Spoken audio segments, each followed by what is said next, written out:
Hello, I'm the French Canadian with the strange accent, and well, we're heading towards one sad Christmas this year. Lots of people won't be able to see their families for the holidays. The world outside is a living nightmare. And if COVID doesn't kill you, depression probably will. And speaking of being really sad around the holidays, this reminds me of a certain 1974 movie that greatly impacted the horror genre.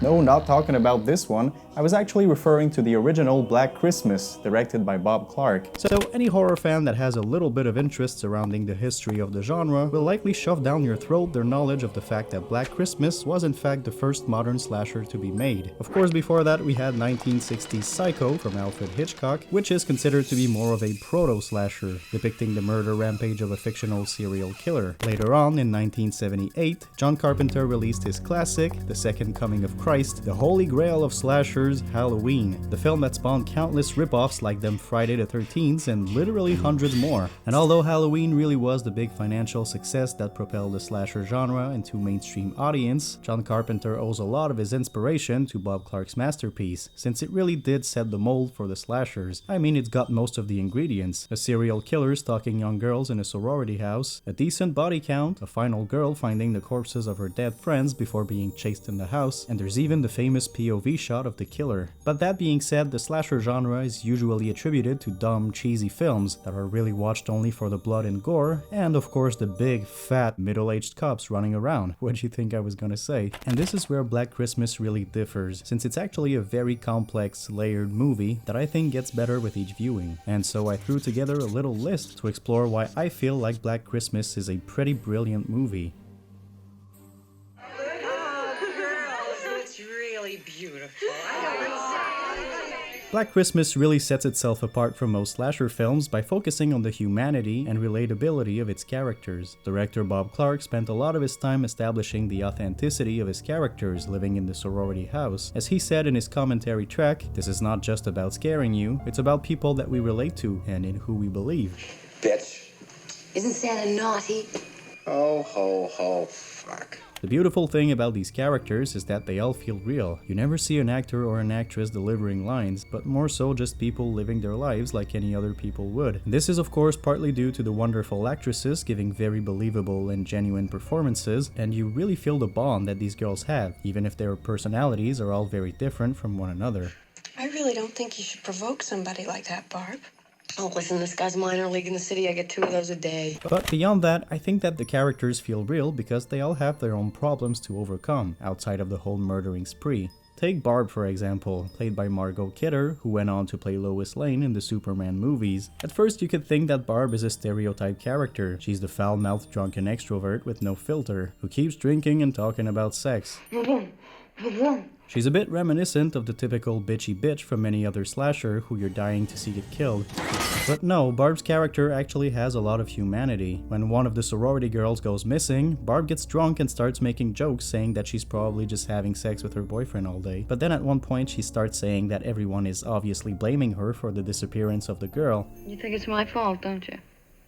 That's what you're all thinking. Why don't you just come right out and say it? In this scene, her character suddenly feels very vulnerable. You can tell that as hard as she tries to hide it, the situation is really affecting her. Also, you never do hear anyone in the film actually blaming her, and so it makes you wonder if she really thinks that people turned against her, or if she's actually just blaming herself. And the fact that she keeps drinking in pretty much every scene that she's in indicates that she's probably not the happiest person. Speaking of drinking, there's also Mrs. Mack's character, the householder who, granted, is more of a comedic relief, hiding bottles of booze in books and toilet covers. But although it is pretty funny, there's an obvious sadness to her character. Despite her crude manners and selfishness, you can tell that Mrs. Mack still cares very much about these girls, and she developed a bond with them over time. And you bundle up. Yeah, we'll be all right, Mrs. Mack. In the sorority house, we also have the character Phil, the helping friend who's always there for the others. Do you want 1 aspirin or 2? 2, please.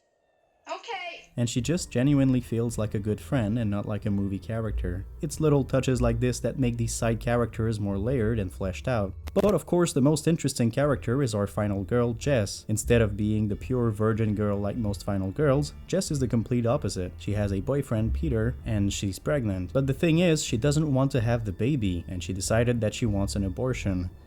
I want us to have a baby. Peter, I can't. Oh, Christ, Jess. Again, this is a very engaging plot thread that exists outside of the killings, but in addition to having to deal with this unwanted pregnancy, her boyfriend Peter also tries forcing her to keep the baby and marry him, even if she clearly doesn't want to. You selfish bitch. A girlfriend stepping up against her boyfriend, wanting an abortion and making her own decisions, was something very ahead of its time. Peter shames her, saying that she only thinks of herself and that she wants to kill her baby, but she's really thinking of her future, and as she says, she's not gonna change all of her life plans to fit with her boyfriend's agenda. You can't ask me to drop everything I've been working for and give up all my ambitions because your plans have changed. She has dreams, ambitions of her own beyond all of what's happening in the film. Jess doesn't fall into the manipulative bullshit mind games that her boyfriend plays with her. Peter, you're not going to tell me what I can and cannot do. Jess, if you try getting an abortion... I think you better leave. If you try getting an I abortion... said get out.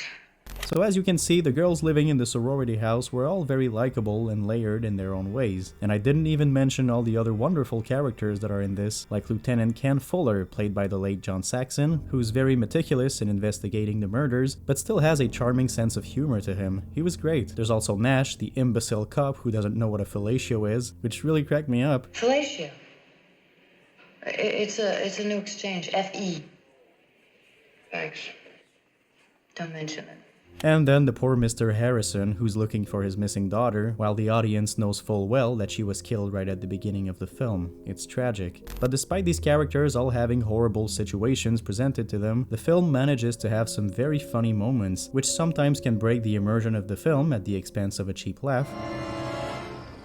But here, again going back to focusing on reality, the humor comes from real-life situations. Humor is part of everyone's lives, and it's fairly rare that you'll spend a day without having at least one laugh. So again, it simply makes the characters more believable and likable. In the end, Black Christmas shines with its very realistic and human characters, and it's one of the many reasons why the film works so well. Agnes, don't you tell what we did, Agnes. To me, Billy is one of the most fascinating and memorable characters in horror. He's just downright terrifying, and yet you never actually see him. Billy is a total mystery. You only see a glimpse of his eye, his hands, his legs, but you never fully discover the face of this evil murderer. So how come he left such an impression? Well, for starters, he has a great presence. Although he is never shown, you feel that he's constantly there, watching and stalking his future victims. This is, of course, mainly thanks to the wonderful POV shots, which add so much tension to the intensity of the scenes. The killer's point of view is constant throughout the film, and the audience knows that a killer is hiding in the very same house that the girls are living in, but these girls don't have the slightest clue. Whenever you're put into Billy's shoes, you're creeped out by the perverseness of it. It feels very invasive while keeping him hidden. But what I also find interesting about setting up a POV shot and cutting back to it every once in a while is that you're never actually sure when the camera is objective or subjective, meaning that almost any shot could be that of the killer creeping on the girls, but it could also be just an objective basic shot like any other. This puts a sense of constant tension. You never feel safe, and you never feel like you're out of sight. Now, of course, I couldn't talk about Billy without bringing up the phone calls. It's him again! The Mona! That's right, not only does he creepily stalk the girls, but he also makes obscene phone calls to them. Let me lick your pretty picky cunt.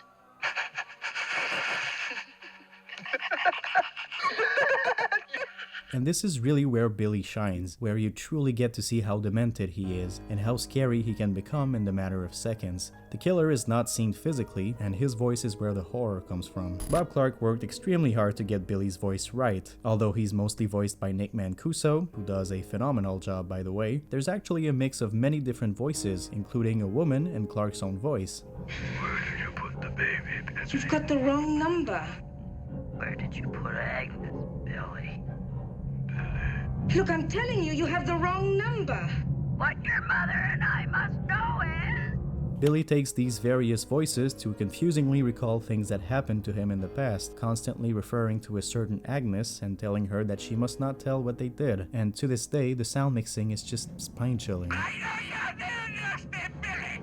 Your answer is Billy! It's a great way to give him a personality and a backstory without being too obvious about it. You don't get that scene where they go to a library and find an old newspaper stating that a young boy named Billy raped his sister or something. Every single piece of information regarding the killer comes from his fucked up psychosis on the phone, and the viewer has to put the pieces together and bring their own interpretation of what happened, with only a handful of blurry clues. With these phone calls, I of course have to address the famous plot twist of the movie when we discover that the calls are coming from the house. The caller is in the house. The calls are coming from the house. As amazing as this twist is, it doesn't actually come from the writer Rob Moore and the director Bob Clark though, as it is very much inspired by the urban legend of the babysitter and the man upstairs, which essentially has the exact same twist. That being said though, Black Christmas was the first on-screen adaptation of it and it pulled it off amazingly. When you realize that this whole time Billy was right above them on the phone, it's just horrifying. I just wanted to address that here because it's a very important part of the movie. The phone calls are obscene, vulgar, misogynistic, and brutal, and for a film that came out in 1974, I assume it must have been really shocking. But beyond the shocking nature of them, these calls help us get inside of the killer's mind, and they give him a terrifying presence. Again, you may not see him, but whenever he calls, you get this horrible feeling that he's there, somewhere, staring at you, and that's scarier than any guy wearing a mask. This implication of his presence, the idea of where he is and what he could do to you. Take this scene for example, a few seconds before Billy murders his first victim, Claire, where the camera slowly zooms in on the wardrobe, and although you don't see anything at all, you just know that something's up, and feeling his presence is, to me, scarier than seeing him. I also think that this specific scene where Billy starts freaking out is one of the more interesting looks at his psyche. You have no idea what he's feeling. Is he angry? Is he sad? Is he relieved? Although he clearly shows emotions, what goes on in his head is a total mystery, which makes him even scarier. On a final note, there's this essay I read about the film written by Christian Boadi, I'm not really sure how to say his name, and he describes Billy better than I ever could. He says, Billy is the creak we hear upstairs, the eyes we feel on our back. Clark's greatest tool in terrorizing his audience is his refusal to show us what we're afraid of. It provides a timelessness to its horror.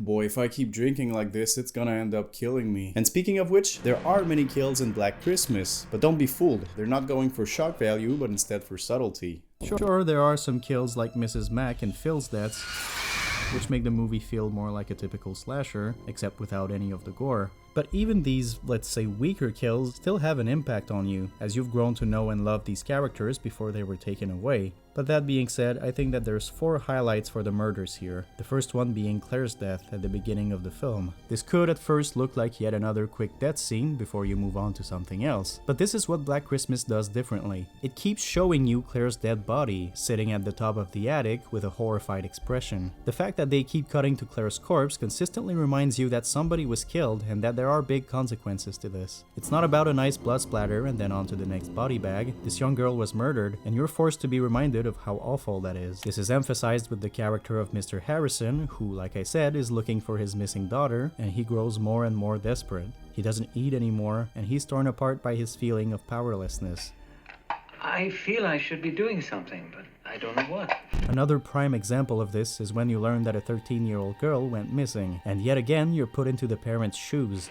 When she didn't come home, I phoned Melody Green, that's her best friend. There's this horrific scene where the town is searching for the missing girls, and then you hear someone scream, and you see the reaction of everybody, but it never cuts to what they're actually seeing, and after a short moment, you realize that they found the 13-year-old girl. In a certain way, Black Christmas uses death and kills in a completely opposite way than most slashers would. Instead of being really graphic without it having any repercussions to the plot, here they don't show anything, but you feel the horror of it. It affects all of our characters psychologically. It tears them apart. Just know Claire's dead. I can just feel it. Come on now, Phil. We don't know that. Another highlight of this is Barb's death, who gets stabbed by a glass unicorn, I guess this was a thing, while Jess is distracted by a group of young Christmas carolers singing downstairs.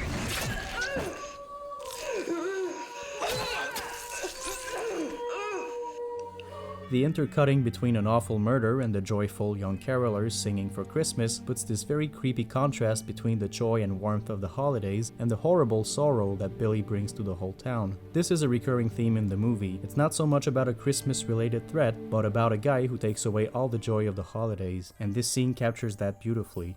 Now there's one last kill that I want to talk about here that involves a little twist. You see, this whole time Jess's boyfriend Peter has been built up as an antagonist. After saying that she wants an abortion, Peter starts threatening her. He destroys a goddamn piano. He calls Jess, sobbing and begging her not to, quote, kill the baby. Baby, please, Jess, can't kill the baby. And there's even this weird shot of him staring at the house from the bushes. The goal wasn't really to make you wonder if Peter was the killer, there are many clues that indicate the opposite, but more so to implement that thought in our character's head. So at the end of the movie, after Jess had a confrontation with the killer, she runs and hides in the cellar. Conveniently enough, Peter just so happens to be there, and he just violently breaks down a window. And just as he's getting closer to Jess, we cut to an exterior shot and hear a scream. When the lieutenant arrives, we actually find out that Jess killed Peter. So there's a lot of very interesting things with that last kill. It again shows us the awful repercussions of Billy's actions. He psychologically tortured this girl so much to the point where she killed her own boyfriend out of fear. Billy didn't even kill the guy, and yet the scene is just as scary. In the end, Jess gets emotionally wrecked. Everything was taken away from her, and she ends up in a coma due to the immeasurable amount of stress that she had to endure. She just killed her lover, she's still carrying their child, and worst of all, he wasn't even the killer. And as everybody leaves Jess to let her rest, you can imagine that Billy is probably gonna kill her that very same night. This is a gut punch ending that really hits hard. There is no resolution, no silver lining. We're just left with this awful dreariness, this soul-crushing thought that nobody's safe. So yeah, the kills were immensely effective in this film, but in a different way. The horror doesn't come from the shocking special effects, but more so from the human side of things. In the end, subtlety is much scarier.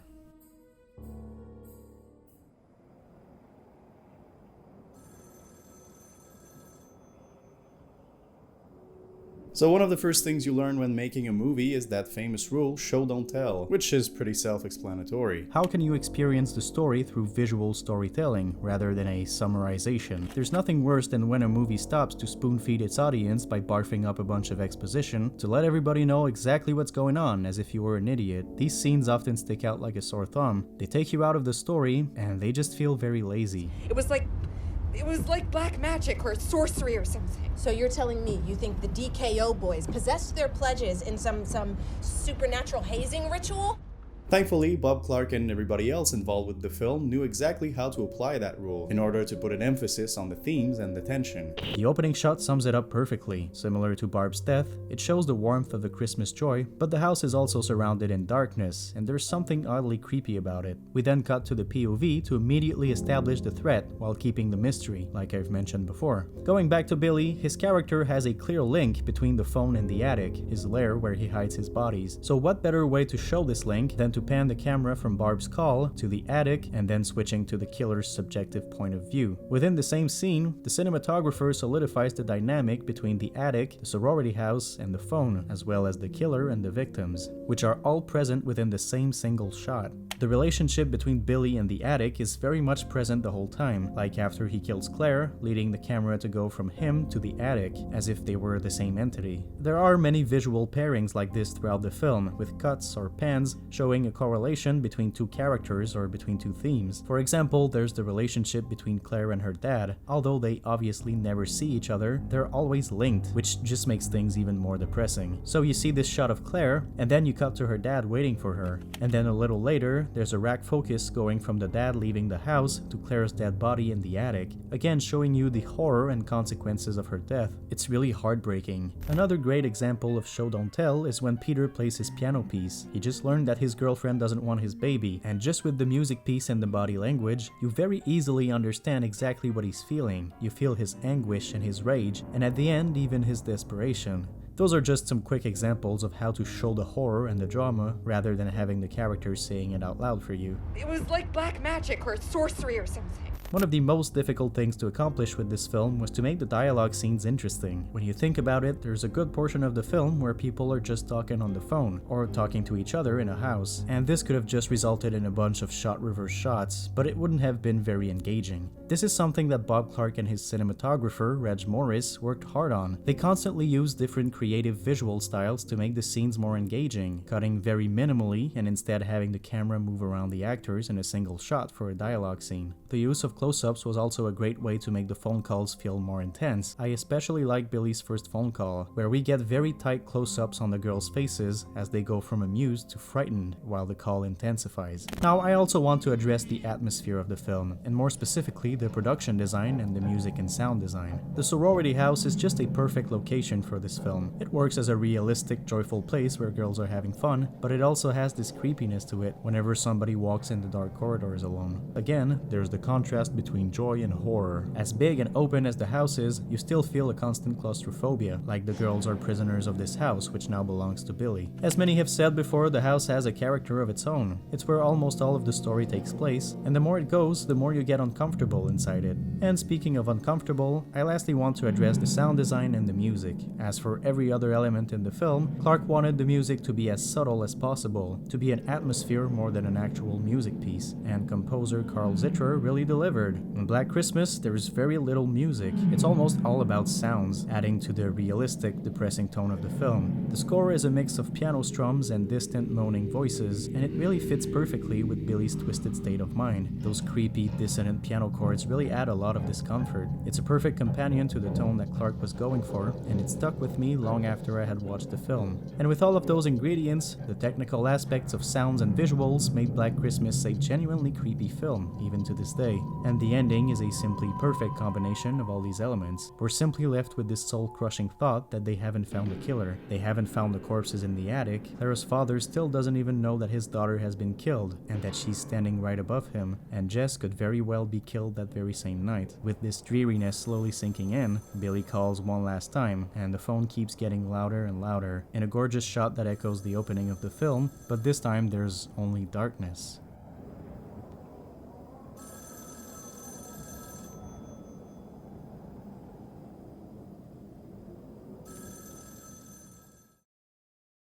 So as you can see, there's an awful lot to talk about when discussing the original Black Christmas. What may seem like an early attempt at making a slasher film ended up having a lot more to uncover under its surface. And there's still a bunch of things that I didn't even mention, like the very obvious progressive and feminist tones of the film, which aged very well. I do wish I could stay longer to chat with you, but my mom's on the phone and she seems to be in quite a mood, so I better hurry up and shoot the end of this video. Well kids, 'tis the time to say goodbye. I want to thank each and every one of you for watching this video. I've had a lot of fun revisiting this old classic. I do hope you have a wonderful Christmas despite everything that's going on right now, and until next time, keep watching horror movies. It's good for your health.